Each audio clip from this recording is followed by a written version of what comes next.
So whether you clicked on this video because you know what these things are or just because you wanted to learn a little bit more about them, you're in the right place. And basically today I'm just going to be going over all the different uses for these things and why they are such an important thing to have in your camera bag. What an ND filter basically does is just control the amount of light that goes into your camera. You can see with this one it has some rings on it, and you can even see as I turn those rings, it gets darker and brighter. So you can see on the side here, it has a 2, 3, 4, and a 5. And basically 5 is gonna be your darkest because you're adding 5 stops to whatever your aperture already is.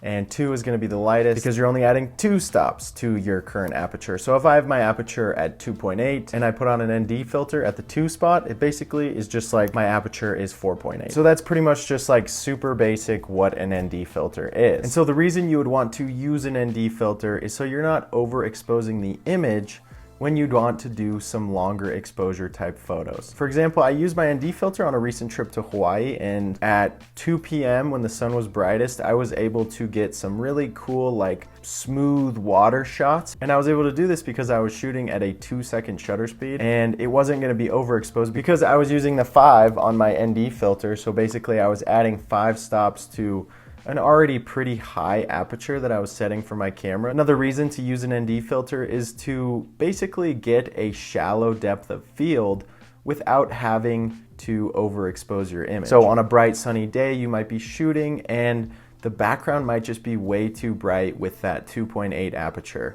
And you want to get some really cool bokeh, but it is just so bright behind your photo.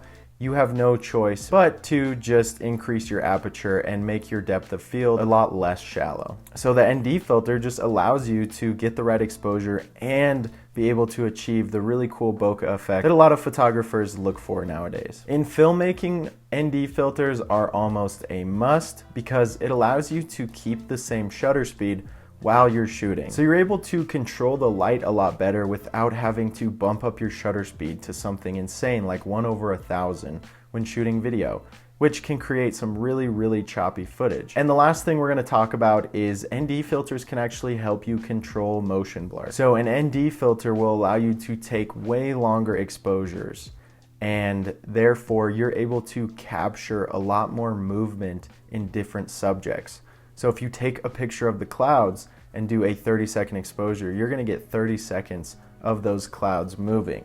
And it's gonna create a really cool effect, and it's gonna make the clouds look like super glossy almost. So it gives you a benefit of just being able to kind of do a little bit more artistic photography and create a very cool like third dimension of movement in your photos. And if you're wondering what brand I use, I generally use like Polar Pro. They make some really nice ND filters for drones, cameras, GoPros, pretty much everything you can think of. I'm not sponsored by them in any way. I just really actually do genuinely like their products. They're very durable and I use them literally for every single shoot I go on. Anyways, that's gonna be it for me. If you guys have any other questions about ND filters or anything else you want me to talk about, please don't hesitate to leave those in the comments below. And I will see you guys in the next video. All right, peace.